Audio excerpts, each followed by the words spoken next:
Here we see the table, how they got here. ABOUELKASSEM came through Hertzik of Ukraine in the 16, Cassara of Italy in the 8. IMBODEN came through Facconi of Italy in the 16 and Havannah of Italy in the 8.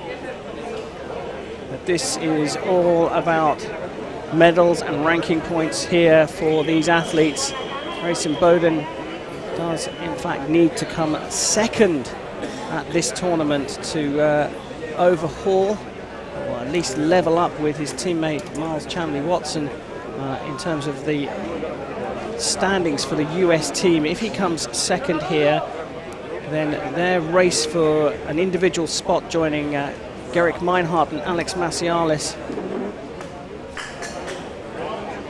in the US team for the individual will come down to their national championships.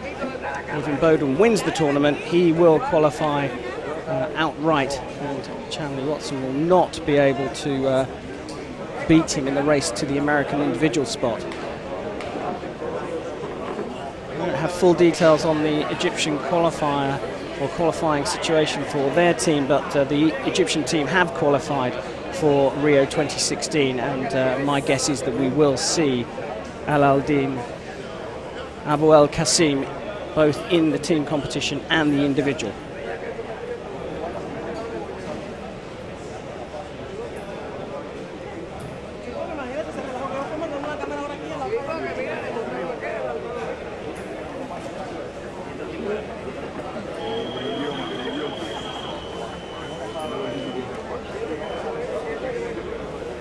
So here we go. First semi-final, men's foil Havannah Grand Prix.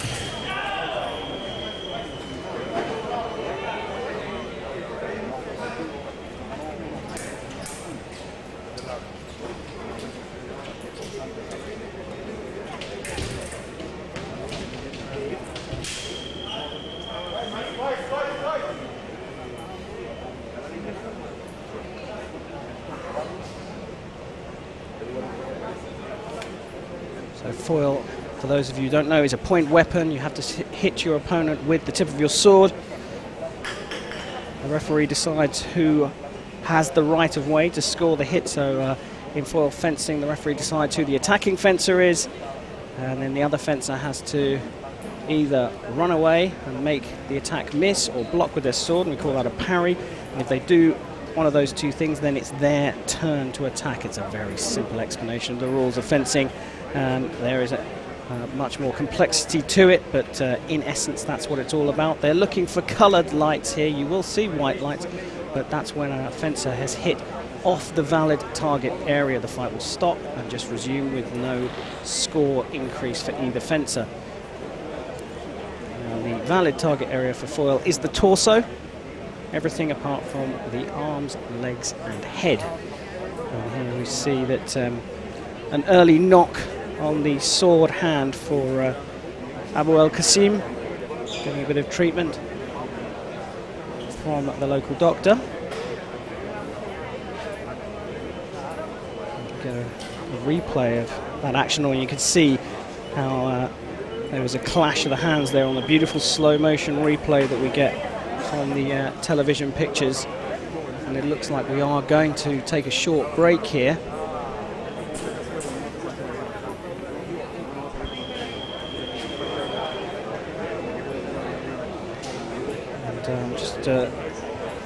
Glancing down to the other end of the piece from where you're looking at race IMBODEN, and ABOUELKASSEM is indicating that the knock has affected the top part of his upper arm.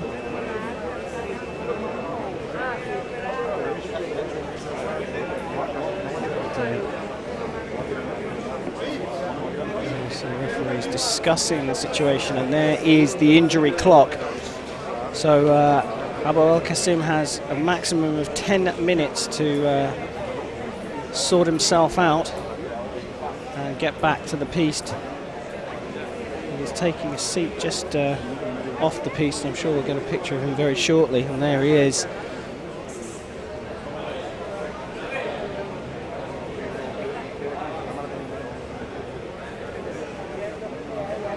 Big crowd here today. The Pub Expo in steamy hot Havana. And this is the last of the foil qualifiers for the Rio Olympic Games. There is one more shot for fencers from countries that don't have representatives in the men's and women's foil competition in Brazil later this year. We knew coming into today the teams that had qualified for the men's foil. That was the USA, Russia, Italy, France, China, Egypt, Brazil and Great Britain. And those teams have until the 6th of June to nominate 3 fencers who will also take part in the individual tournament at the Olympic Games. There are 7 other additional ranking spots up for grabs, and this being the last chance to accumulate ranking points for that. 2 for the Pan Americans, 2 for the Asian Oceanic region and 2 for Europe, plus 1 additional spot for Africa. And the conclusion of the qualification for those spots happened here today. For Pan Am, Maximilian Van Huster of Canada and Daniel Gomez of Mexico picked up the Americas spots. The Asian Oceania spots, well, we knew before we came to this tournament that the world number 2 Yuki Ota from Japan had already qualified for one of those spots. Today we established that Jun Hyo of Korea picked up the 2nd spot. Peter Jopik was confirmed a place here after yesterday's preliminaries. The German picked up the top additional European ranking spot, and today's results meant that Alexander Šupanić of the Czech Republic picked up the additional spot, with Carlos Clavador of Spain unable to get the result he needed, and they are joined by the single additional spot available for the African zone, and that went to a qualified referee who referees at this very level, a Tunisian by the name of Mohamed Fajani, known very well in the fencing community, but perhaps more so as a referee than a fencer. But he has qualified for the Olympic Games, and we will see him competing in the individual event in Rio a little later this year. And whilst Olympic qualification is over for the foilists now, there are still battles within the countries that have qualified as teams for the individual spots in those teams. As I said earlier, I suspect that Al-Aldin ABOUELKASSEM will compete in both the individual and the team event for Egypt. And IMBODEN still has a little bit of work to do. If he comes 2nd here, he keeps alive his chances of qualifying for the US individual squad.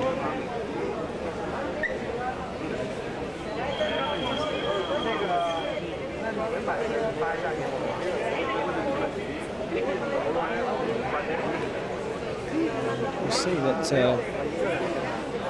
Egyptian fencer is smiling, so he's not in too much discomfort, but it will be on his mind that maybe he ought to withdraw. We saw that a little bit earlier on today when Jean-Fé Ma withdrew from his match against Richard Cruz with an injury. Now that was probably more to do with protection of a minor injury and not making it any worse and jeopardising the chances of competing at the Olympic Games. Maybe that is on the mind of Al-Aldin ABOUELKASSEM. He's getting a good massage though. You can see that it's the upper part of the arm that is causing him a problem.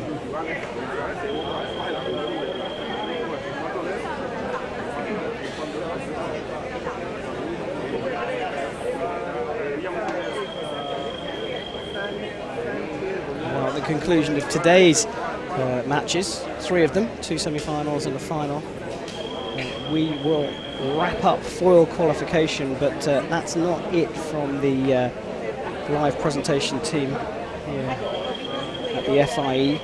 We will pack our bags, check in at home, see our families for 24 hours, and then we'll be heading off to Budapest, where it's the last chance for the world's top epeists to qualify at the Budapest Grand Prix. It's next weekend.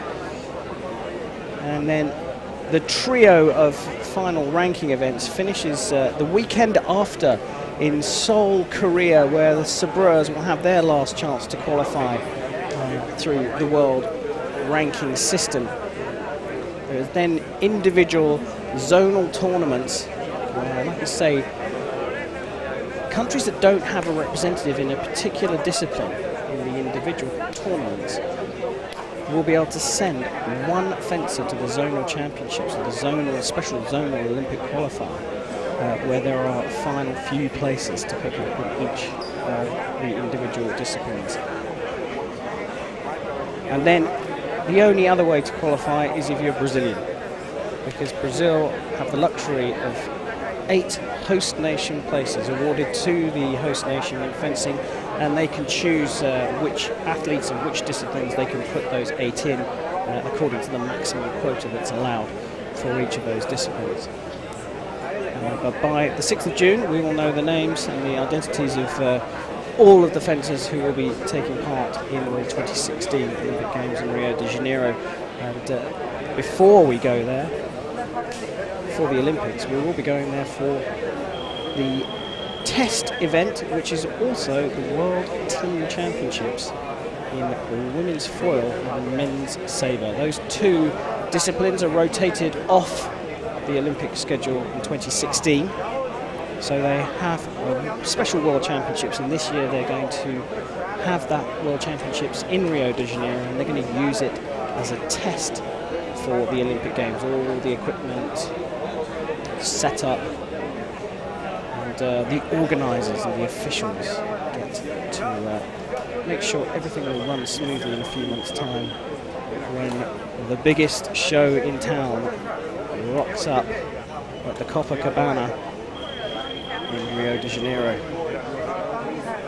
Fencing takes place in the Baja area, Baja zone, and the venue is called the Carioca Venue 3. And it promises to be something special.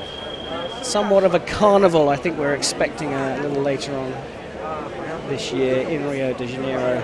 The Olympics has its own uniqueness and speciality, and I think the party atmosphere is what everyone's looking forward to in Brazil later on this year. No party here just yet though, but I can tell you that Al-Aldin Abouelkasseem is kitting back up again. He will get back to the piste in time before that countdown clock ticks past 10 minutes. And IMBODEN is already standing on the piste, waiting for his opponent.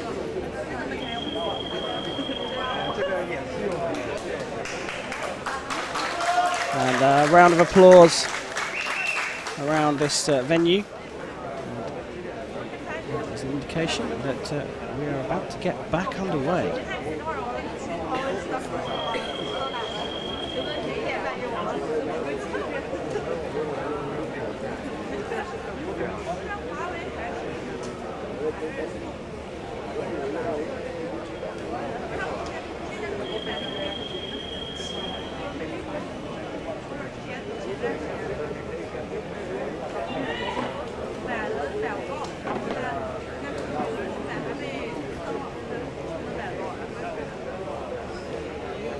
Right, here we go.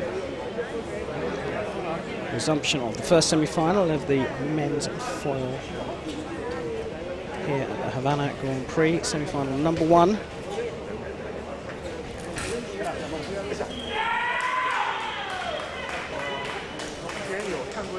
And it is world number 5, IMBODEN, who gets us off the mark.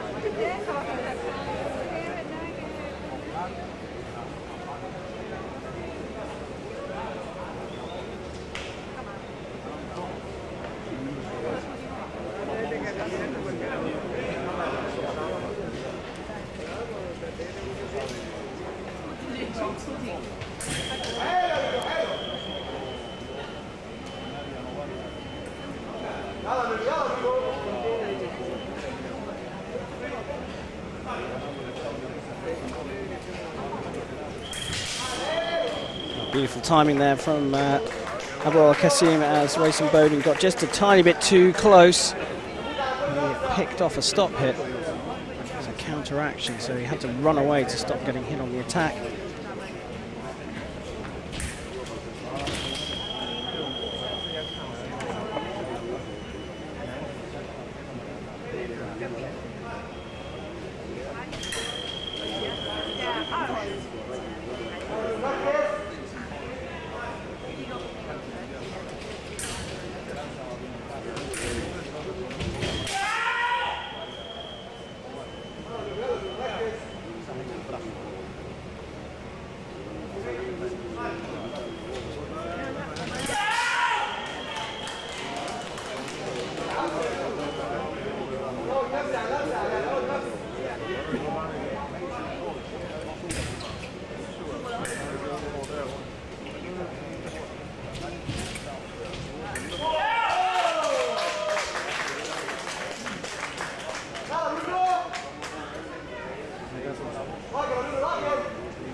I said ABOUELKASSEM is the silver medalist from the last Olympic Games in the individual men's foil, and he has fenced exceptionally well today, but it's a surprise to some that this is his first medal at a major championship since the London Olympic Games. And he has been fencing very well, distance and timing looking very good from the Egyptian, but he was looking for the blade there according to the referee.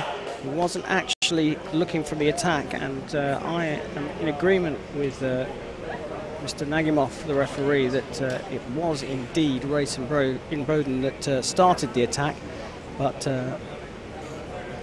ABOUELKASSEM has called for a video referral, and we look there at Mr. Nagimov on the left-hand side, and the video referee, Pistachi, looking at the video, and the hit stands and is given to Racing Boden.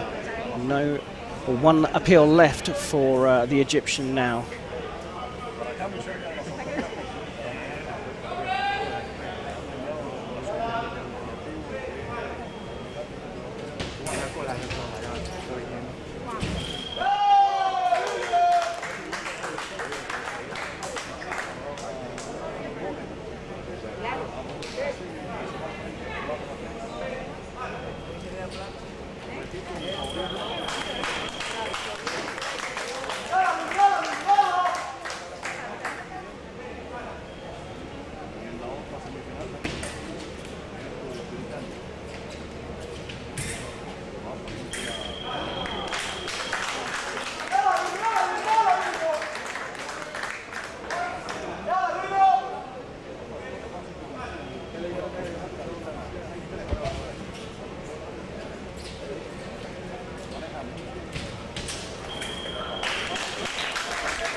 Well, the Egyptian is putting a mark on this first semi-final. It's a slow burner. It has been so far, but for me, the attack from IMBODEN that time missed. All of a sudden, ABOUELKASSEM is 6 hits ahead at 9-3 with a little under a minute left in the first period.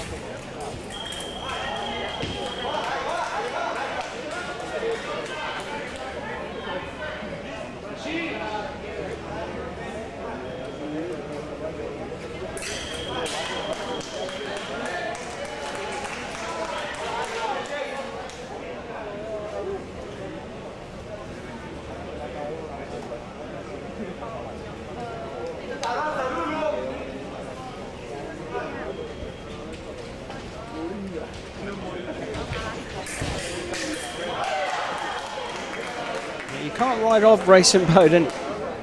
He's a real fighter.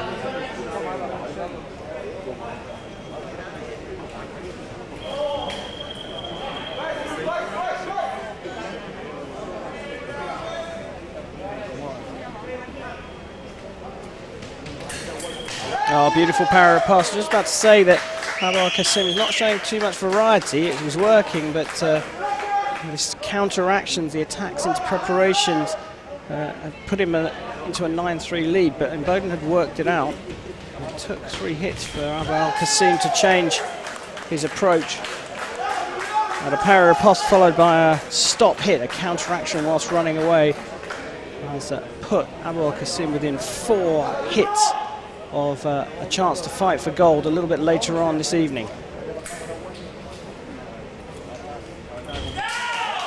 Now, is that preparation from ABOUELKASSEM? Referee thinks so, and ABOUELKASSEM has decided to use his final appeal. So this one needs to go his way. Otherwise he'll have no appeals left.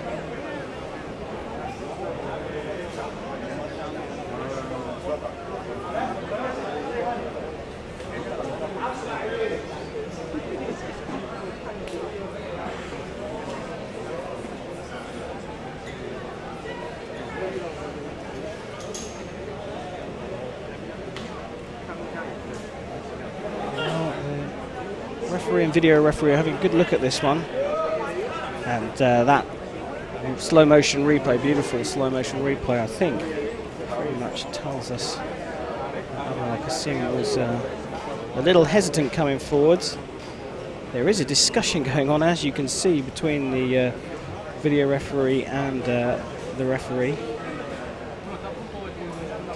The referee is coming back.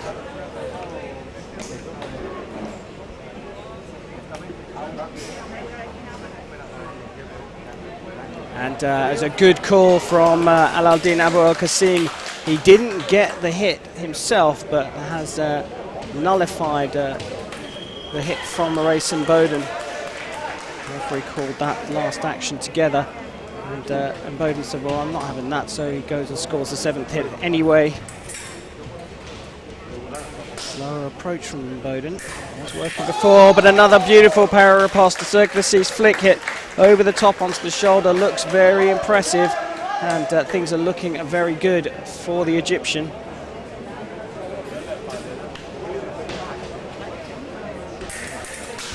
Counter riposte is off target from IMBODEN.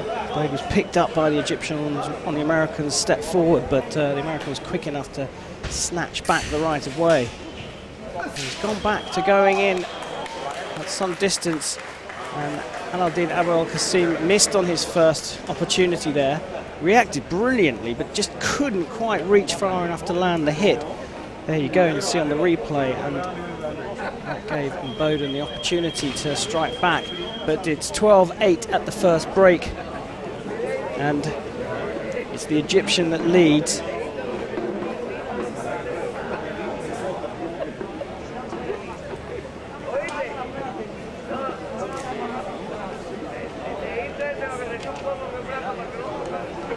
We've seen beautiful replays, slow motions, and up close under the leg there.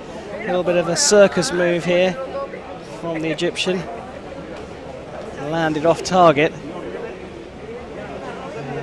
The Cuban production team liked that one, they showed that a few times. And there is the man that tried to pull off that circus act hit.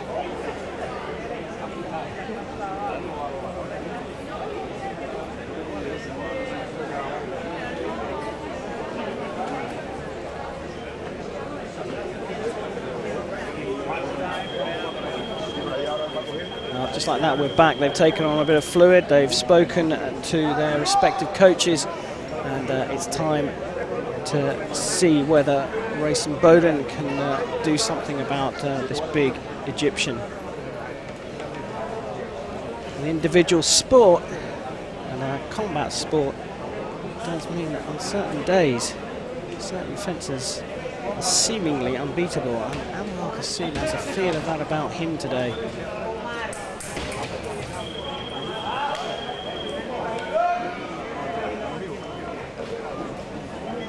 Faced a combative Andrea Cassara earlier on today, and anyone that can beat Andrea Cassara has got a good chance of winning the tournament.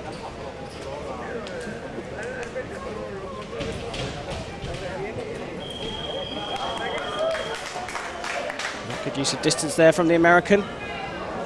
Evaded the attack from the Egyptian and picked up the right of way, but only able to land off target, but not this time. And IMBODEN is taking his time, but he is slowly but surely closing the gap.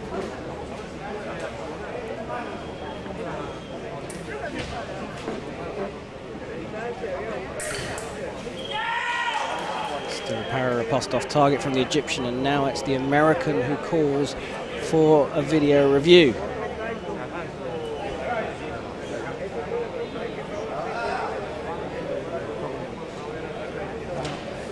Replay would suggest that it was one action from ABOUELKASSEM, so still his right of way, but the referee may say there was a little bit of hesitation in the riposte. They've been taking their time with the reviews of the videos. There's a great view of what the referees go and look at. That's what we talk about when we say video review. It's a laptop that sits behind the piece and behind the referee. The referee sort of stands between that laptop and the piece, and they go and press some buttons and they can watch the last action in various different speeds. Full speed is what they usually watch it in first, and then they'll slow it down just to confirm their decisions.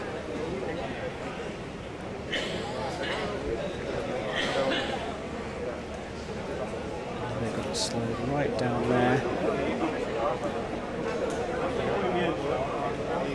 And the referee is coming back now.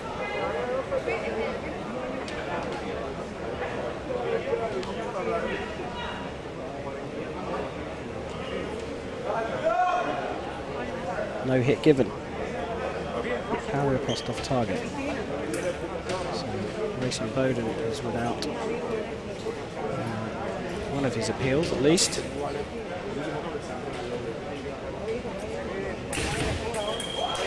There's a nice power riposte, and again a measured approach here in the second period from the American, and he's closing the gap up.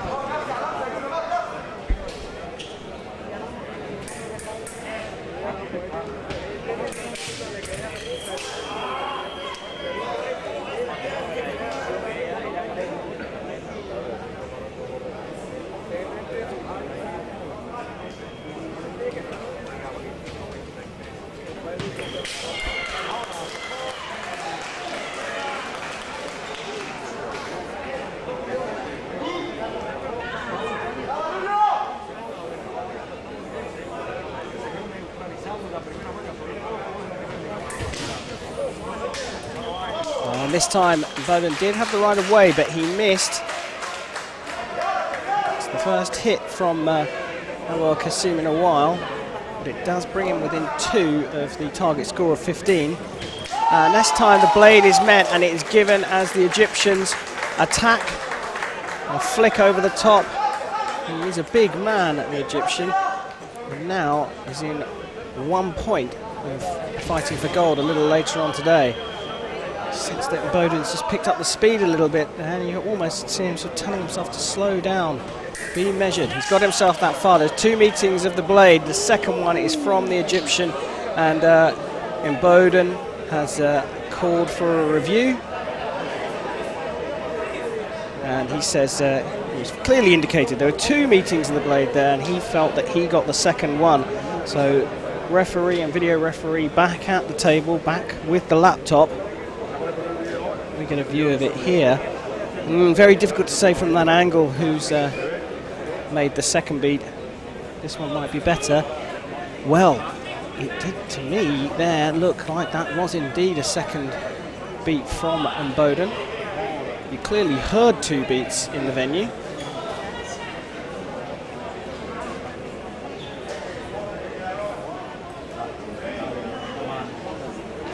Very important decision coming up now. Referee's back, he's overturned it. The second beat was indeed IMBODEN's, and a great video appeal for the American. Still trails by 2.